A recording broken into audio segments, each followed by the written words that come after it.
ನಮ್ಮ ಸುಜಾನ್ ರಕ್ಷೆ ಹೇಗೆ ಮುಕ್ತಾಯ ಮಾಡಿದ್ದಾರೆ ನೋಡ. ಅವರು ಸರಿಯಾಗಿ ಮುಕ್ತಾಯ ಮಾಡ್ತಾರೆ. ನೀನ್ ತಪ್ಪಿ ಹೋಗ್ತಿದ್ದು ಮೊದಲೇ ನಿಂತ್ಕೊಂಡು ಸತ್ತೇ ನೀನು.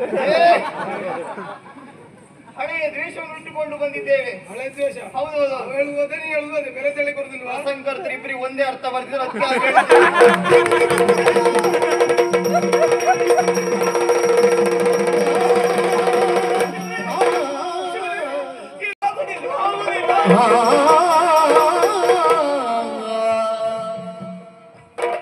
ಲಾವಣ್ಯ, ನಾನ್ ಯಾರು ಗೊತ್ತಾಯ್ತಾ?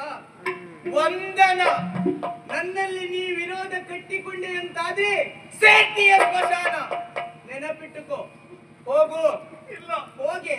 ಇಲ್ಲ ಹೋಗೆ.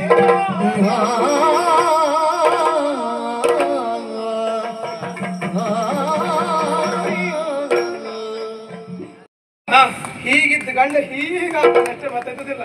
ಕಡೆಗೆ ಚಿಕಿತ್ಸಾಲಯದ ಅವ್ರು ಹೊರಗಡೆ ಬರುದು, ಗಂಡ ಅಲ್ಲಿ ಸೇರ್ಕೊಳ್ಳೋದು ಅಷ್ಟೇ. ಹಾಗಲ್ಲೂ ಮಸುರಿಯಾದವಳಿಗೆ ಬಯಕೆಗಳು ಸಹಜ. ಬಯಕೆ ಶಾಸ್ತ್ರ ಇಷ್ಟು ಬೇಗ ಅಲ್ಲ. ಆಸೆ ಅಂತ ಆಸೆ? ನೀ ಹಣ್ಣು ತಿಂತೀಯಾ ಮಣ್ಣು ತಿಂತೀಯಾ? ತಿನ್ನುವ ಆಸೆ ಅಲ್ಲ ಪುಣ್ಯಾತ್ಮ, ಮತ್ತೆಂತದ್ದು? ತಿರುಗಾಡುವ ಆಸೆ. ಈ ಕಾಲ ಒಳ್ಳೆದಲ್ಲ. ಯಾಕೆ? 3 ತಿಂಗಳ ತಿರುಗಾಟ ಮಾಡಿದ್ರೆ ಹೆಚ್ಚು ಕಡಿಮೆ ಆದ್ರೆ ಆಧಾರಕ್ಕೆ ನೀನಿದ್ಯಲ್ಲ ಅಂದ್ರೆ, ಈಗ ಹೆಣ್ಣಿಗೆ ಆಧಾರ ಉಂಟು ಅಂತಂದ್ರೆ ಎಲ್ಲಿ ಬೇಕಾದ್ರೂ ತಿರುಗಾಟ ಮಾಡಬಹುದು. ಹೆಣ್ಣಿಗೆ ಮಕ್ಕಳು ಖರ್ಚು ಹಿಡ್ಕೊಂಡೆ ತಿರುಗಾಟ ಮಾಡ್ಬೇಕು.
ಹಳೆ ಕಾಲ ಕೋಳಿ ಹೆಂಡ ಹೊಡೆದ ಉಂಟು ಮನೆ ಹಂಗತ್ತು ಚಲೋ ಆಯ್ತು.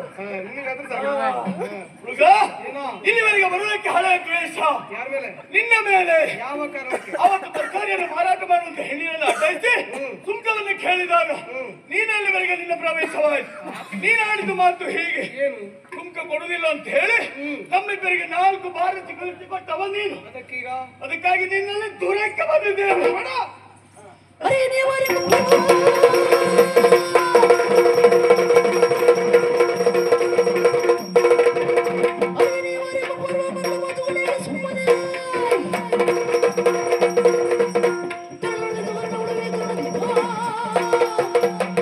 ಯಾರು ಅಂತ ನನಗೆ ಗೊತ್ತಿಲ್ಲ.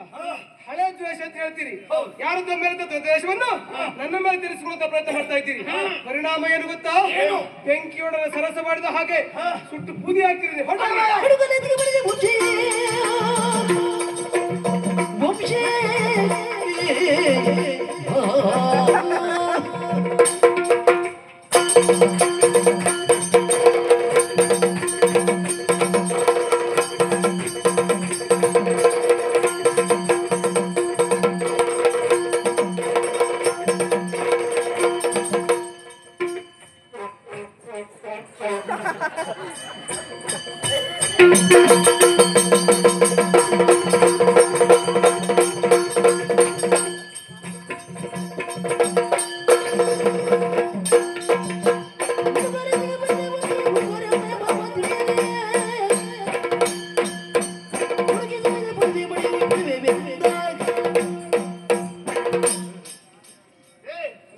ನೋಡ ನಮ್ಮ ಸುಜಾನ್ ರಕ್ಷೆ ಹೇಗೆ ಮುಕ್ತಾಯ ಮಾಡಿದ್ದಾರೆ ನೋಡ. ಅವರು ಸರಿಯಾಗಿ ಮುಕ್ತಾಯ ಮಾಡ್ತಾರೆ. ನೀನ್ ತಪ್ಪಿ ಹೋಗ್ತಂತ ಮೊದಲೇ ನಿಂತ್ಕೊಂಡು ಸತ್ತೇ ನೀನು.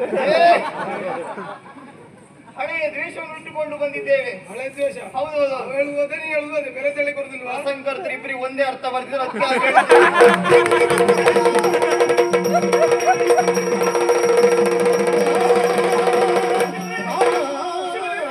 ಏನಾಗಿ ಹೋಯ್ತು? ಆ ದುಷ್ಟರು ನನ್ನ ವಂಶಿಯನ್ನು ಪ್ರಪಾತದಿಂದ ಕೆಳಗೆ ತಳ್ಳಿ ಹಾಕಿದ್ರು. ವಂಶಿ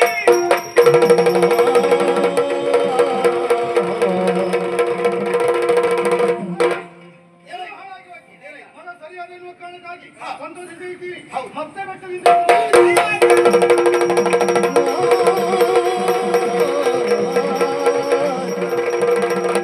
ತರುಣಿ ಲಾವಣ್ಯ ತಾನು ಉಪಚರಿಸಿ ಪರಿಪರಿಯುಳಾತನು ವಂಶವರ ಸ್ಮರಿಸುತ್ತ ಪುರುವನ್ನು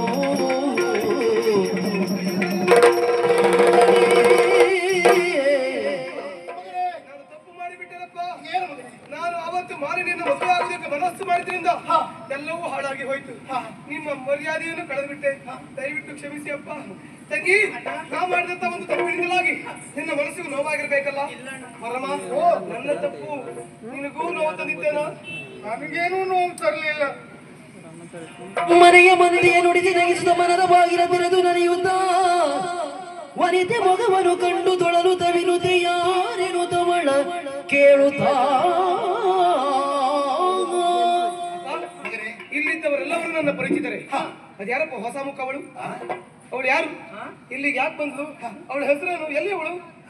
ಅಣ್ಣ, ಅವಳು ಪರಿಚಯ ಇಲ್ವ ನಿನಗೆ? ನನಗೆ ಯಾರು ಅಂತಲೇ ಗೊತ್ತಿಲ್ಲ ತಂಗಿ. ಸತ್ಯ ಹೇಳ್ತಿದ್ಯಾ? ನಿಜವಾಗೌದು. ನೀನ್ ಈಗಷ್ಟೇ ಚೇತರಿಸಿಕೊಳ್ತಿದ್ದೀಯಾ? ಹೆಚ್ಚಿಗೆ ಆಯಾಸ ಮಾಡಿಕೊಂಡು ಏನು ಬಂದ? ಇಲ್ಲಿ ಬನ್ನಿಯಪ್ಪ. ಅಣ್ಣ ಆಡಿದ ಮಾತನ್ನು ಕೇಳಿದ್ರ? ಹೌದು. ಲಾವಣ್ಯನ ಪರಿಚಯ ಅಣ್ಣನಿಗೆ ಇಲ್ವಂತೆ. ಇಲ್ಲಂತೆ. ಮಾಲಿನ್ಯ ಬಗ್ಗೆ ಮಾತನಾಡ್ತಿದ್ದಾನೆ. ಸುದ್ದಿ ಮಾತಾಡ್ತಿದ್ದಾನೆ. ಅಂದ್ರೆ ಅಣ್ಣನ ಜೀವನದಲ್ಲಿ ಹಿಂದೆ ನಡೆದ ಘಟನೆ ನೆನಪುಂಟು. ಈಗಿನ ಜ್ಞಾಪಕ ಶಕ್ತಿಯನ್ನ ಅಣ್ಣ ಕಳೆದುಕೊಂಡಿದ್ದಾನೆ. ಹೌದು. ಅಪ್ಪ, ಏನೇ? ಇದೇ ಸರಿಯಾದ ಸಮಯ ಲಾವಣ್ಯನನ್ನು ಅರಮನೆಯಿಂದ ಹೊರಗಡೆ ಓಡಿಸುವುದಕ್ಕೆ. ನಾನು ಓಡಿಸ್ತೇನೆ, ಆಗಲಿ. ನೀವು ಏನು ಮಾತಾಡಬಾರ್ದು. ನಾನು ಏನು ಮಾತಾಡ? ಸುಮ್ಮನೆ ನಿಂತ್ಕೊಳ್ಬೇಕು. ಬನ್ನಿ ಅಪ್ಪ, ಬನ್ನಿ ಬನ್ನಿ. ಅಣ್ಣ, ಓ ಓ ಓ ಅವಳ ಕಡೆಗೆರನೆಯ ಮುಂದೆ ಬಂದಳು ಕಡೆಗೆರನೆಯು ಮುಂದೆ ಬಂದಳು ಮನೆಯ ಕೆಲಸಗೆ ಹಿಂದಿನಿಂದಳು ಮನೆಗೆ ರಸಗೆ ನಿಂದಳು ಮನೆಗೆ ಸಲ್ಲದ ಹುಡುಗಿಗೆಯ ಮನೆಗೆ ಗಡುಗನು ಪಾಪಳು ಕಡೆಗೆರನೆ ಮುಂದೆ ಬಂದಳು. ಈ ಪ್ರಪಂಚದಲ್ಲಿ ಯಾರನ್ನು ನಂಬಲಿಕ್ಕೆ ಆಗುದಿಲ್ಲ ಅಣ್ಣ. ಕೆಲವು ಸಾರಿ ನಮ್ಮ ಎಡಬಲವನ್ನೇ ನಂಬಲಿಕ್ಕೆ ಆಗುದಿಲ್ಲ. ಎಡಬಲ ನಂಬಾರದು. ಅದಕ್ಕೆ ಸಾಕ್ಷಿ ಓ ಇವಳೇ ಆಗಿದ್ದಾಳೆ. ಹೌದು. ಹಾಗೆ ಮೊನ್ನೆಯ ದಿವಸ ನಮ್ಮ ಮನೆಗೆ ಬಂದವಳು. ಮೊನ್ನೆಯ ಮಾತಾಡ್ಲಿಕ್ಕಿಲ್ಲ, ಸುಮ್ಮನೆ ನಿಂತ್ಕೊಳ್ಬೇಕು. ಅಣ್ಣ, ಬಂದವಳು ಅಪ್ಪನಲ್ಲಿ ಕೇಳಿದ್ಲು. ಏನಂತ? ನಾನೊಬ್ಳು ಅನಾಥೆ, ಆಶ್ರಯ ಬೇಕು ಅಂತ ಅಪ್ಪನಲ್ಲಿ ಕೇಳಿದ್ದಣ್ಣ. ಅಪ್ಪ ಏನ್ ಹೇಳಿದ್ರು? ಅಪ್ಪನ ಮನಸ್ಸು ಕರಗಿತ್ತು, ಅಪ್ಪ ಆಶ್ರಯ ಕೊಟ್ರು. ಸರಿ ಬಿಡು. ಎಡಬಲ ನಂಬೇಡಿ, ಎಡಬಲ ನಂಬೇಡಿ. ಅಣ್ಣ, ಆಶ್ರಯ ಕೊಟ್ಟ ಮೇಲೆ ಗೊತ್ತಾಯ್ತು. ಏನ್ ಗೊತ್ತಾಯ್ತು? ಇವಳೊಬ್ಳು ವೇಷ ಎನ್ನುವುದಾಗಿ. ಅಯ್ಯೋ, ವಂಶಿ, ಮಾತಾಡ್ಲಿಕ್ಕಿಲ್ಲ, ಸುಮ್ಮನೆ ನಿಂತ್ಕೊಳ್ಬೇಕು. ನಿನ್ನ ಪರಿಚಯ ಹೇಳ್ತಾ ಇದ್ದೀನಲ್ಲ, ಕೇಳ್ತು ನಿಂತ್ಕೊಳ್ಬೇಕು. ಅಣ್ಣ, ನೀನೇ ಯೋಚನೆ ಮಾಡು. ಹೇಳು. ಮರ್ಯಾದಸ್ಥರು ಇರುವಂತ ಈ ಮನೆಯಲ್ಲಿ ನಮ್ಮ ಜೊತೆ ವೇಷದೊಳು ಇರುವುದು ಸರಿಯಾ ಅಣ್ಣ? ಅದಕ್ಕಿಂತಲೂ ನೀನು ಮದುವೆ ಆಗ್ಲಿಕ್ಕಿದ್ದವಳು ಅಲ್ವಾ? ನಾಳೆ ದಿವಸ ಮತ್ತೊಂದು ಮನೆ ಸೇರ್ಬೇಕಾದವಳು. ಹೌದು. ನಿನ್ನ ಜೊತೆಗೆ ಅವಳಿದ್ರೆ ನಿನ್ನ ಕುರಿತಾಗಿ ಅನುಮಾನ ಬರುದಿಲ್ವೇನೆ? ಏನೇನೋ ಮಾತಾಡಿಕೊಳ್ಳುದಿಲ್ವಣ್ಣ. ಮತ್ತೆ ಅದಕ್ಕೆ ಒಂದು ಕೆಲಸ ಮಾಡು. ಏನ್ ಮಾಡುವ? ಅವಳಿಗೆ ಎಷ್ಟು ಹಣ ಬೇಕು ಅಷ್ಟು ಕೊಟ್ಟು ಅರಮನೆಯಿಂದ ನೀನೇ ಓಡಿಸ್ತೀಯಾ? ನಾನೇ ಕಳಿಸ್ಕೊಡ್ತೇನೆ. ಮಗನ ವಂಶಿ, ಅಪ್ಪ, ಅವಳು ಏನು ಕೇಳ್ತಾಳು ಅಷ್ಟು ಕೊಟ್ಟು ಕಳಿಸುವಂತ ಹೊಣೆಗಾರಿಕೆ ಆಯ್ತು. ನಿನ್ನದೇ.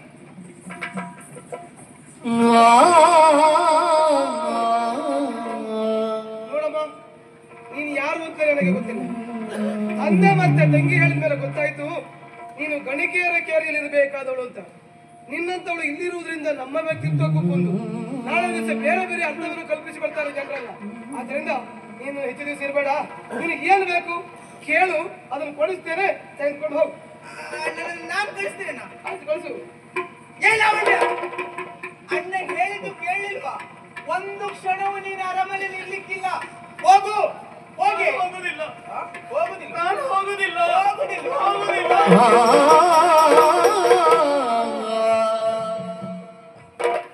ಲಾವಣ್ಯ, ನಾನ್ ಯಾರು ಗೊತ್ತಾಯ್ತಾ? ವಂದನ. ನನ್ನಲ್ಲಿ ನೀ ವಿರೋಧ ಕಟ್ಟಿಕೊಂಡೆ ಅಂತಾದ್ರೆ ಸೇಟಿಯ ಸ್ಮಶಾನ. ನೆನಪಿಟ್ಟುಕೋ. ಹೋಗು. ಇಲ್ಲ, ಹೋಗೆ. ಇಲ್ಲ, ಹೋಗೆ.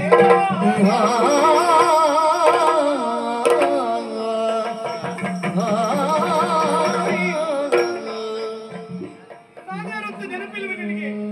ಒಮ್ಮೆ ನೆನಪಿಸಿಕೋ ವಂಶಿ. ನಾನು ಲಾವಣ್ಯ. ಲಾವಣ್ಯ, ಇದೇ ಕೈಗಳಿಂದ ನಾನಿನ ಗುಂಡಿಸಿದ್ದೇನೆ. ಇದೇ ಸೀರೆ ಸರಿಗಿಂದ ನಾನು ನಿನಗೆ ಗಾಡಿ ಹಾಕಿದ್ದೇನೆ. ನಿನ್ನ ಸೇವೆ ಮಾಡಿದ್ದೇನೆ. ಗಿರಿಯಡೆಗೆಲ್ಲ ಸುತ್ತಾಡುವುದಕ್ಕೆ ಕರೆದೊಯ್ದಿದ್ದೇನೆ ವಂಶಿ.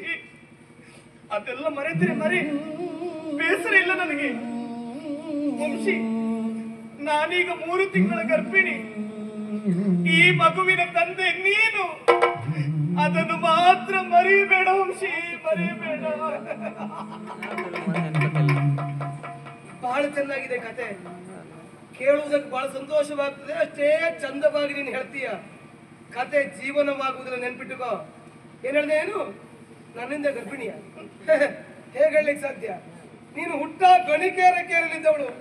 ಯಾರನ್ನು ಸೇರಿ ಗರ್ಭ ಧರಿಸಿದ್ದೆ? ಅಂತ ಮಗುವಿಗೆಲ್ಲ ಅಪ್ಪ ನಾನಾಗ್ಲಿಕ್ಕಿಲ್ಲ. ಈಗ ನೀನು ಹೋಗ್ಲಿಕ್ಕೆ ಏನು ಕಷ್ಟ? ಏನು ಬೇಕು ಅಂತ ಕೇಳು. ನಿನಗೆ ಪಟ್ಟೆ ಸೀರೆ ಬೇಕಾ? ಮೃಷ್ಟಾನ್ನ ಬೇಕಾ? ಅದಲ್ಲ ಕೈ ತುಂಬ ಹಣ ಬೇಕಾ? ಅದು ಬೇಡ. ಮೈ ತುಂಬ ಹೇರಿಕೊಳ್ಳಿಕ್ಕೆ ಆಭರಣ ಬೇಕಾ? ಅಷ್ಟನ್ನು ಕೊಡಿಸುವ ವ್ಯವಸ್ಥೆ ನಾನು ಮಾಡ್ತೇನೆ. ತೆಗೆದುಕೊಂಡು ಬಾಯಿ ಮುಚ್ಚಿಕೊಂಡು ಹೋಗ್ತಿರ್ಬೇಕು. ನನ್ನ ಆಭರಣವೇ ನೀನು. ನೀನೇ ದೂರಾದ ಮೇಲೆ ಮತ್ತೆ ಬೇರೆ ಆಭರಣದ ಆಸೆ ನನಗಿಲ್ಲ ವಂಶಿ. ಈ ಜೀವದ ಉಸಿರೇ ನೀನು. ನೀನೇ ದೂರಾದ ಮೇಲೆ ಮತ್ತೆ ನನಗೆ ಬದುಕಿ ಹಾಕಿ. ನನಗೇನು ಬೇಡ. ನಿನ್ನ ಮಾತುಗಳಿಂದಲೇ ನನ್ನ ಹೊಟ್ಟೆ ತುಂಬಿ ಹೋಯಿತು ವಂಶಿ, ತುಂಬಿ ಹೋಯಿತು. ಸಂತೋಷ ಆಯ್ತು ನನಗೆ, ಸಂತೋಷ ಆಯ್ತು. ನಾನಿನ್ನು ಬರ್ತೇನೆ. ಬರ್ತೇನೆ. ಹೋಗು.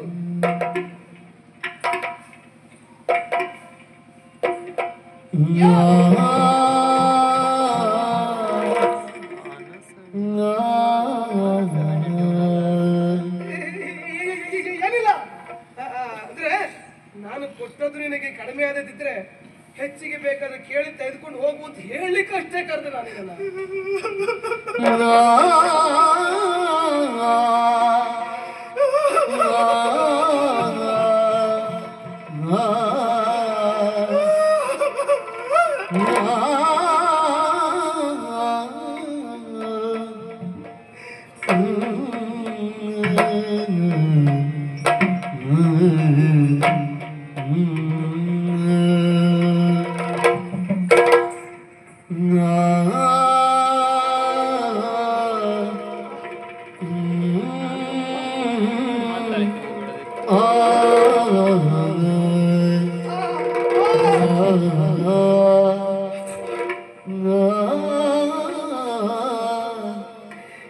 ಏನಾಗುತ್ತಾ ಇದೆ ನನ್ನ ಜೀವನದಲ್ಲಿ? ಏನು ನಡೆಯುತ್ತಾ ಇದೆ ನನ್ನ ಬದುಕಿನಲ್ಲಿ? ಒಂದು ಅರ್ಥವಾಗುತ್ತಾ ಇಲ್ಲ. ಇವಳಿಗೂ ನನಗೂ ಏನು ಸಂಬಂಧ? ಅವಳಿಗೂ ಈ ಮನೆಗೂ ಏನು ಸಂಬಂಧ? ಅವಳಾಡುತ್ತಾ ಮಾತುಗಳನ್ನು ಸರಿಯಾಗಿ ಕೇಳಿಸಿಕೊಂಡಿದ್ದೇನೆ. ನನಗೆ ಊಟ ಮಾಡಿಸಿದಂತೆ, ಮಲಗಿದಾಗ ಜೋಗುಳ ಹಾಡಿದಂತೆ, ಲಾಲಿ ಹಾಡಿದಂತೆ, ಗಿರಿಧಾಮಕ್ಕೆ ಕರೆದೊಯ್ದಿದ್ದಂತೆ. ಅವಳೀಗ ನನ್ನಿಂದ 3 ತಿಂಗಳ ಗರ್ಭಿಣಿಯಂತೆ. ಹೇಗೆ ಸಾಧ್ಯ? ಎಲ್ಲಿ ಸಾಧ್ಯ? ಯಾವುದು ಸತ್ಯ, ಯಾವುದು ನಿತ್ಯ? ನನಗೊಂದು ಅರ್ಥವಾಗುತ್ತೆ ಇಲ್ಲ. ಯಾಕೆ ಪರೀಕ್ಷೆ ವಂಶಿಗೆ? ದೇವರೇ, ದೇವರೇ, ನೀನೇ ನನ್ನನ್ನು ಕಾಪಾಡಬೇಕು.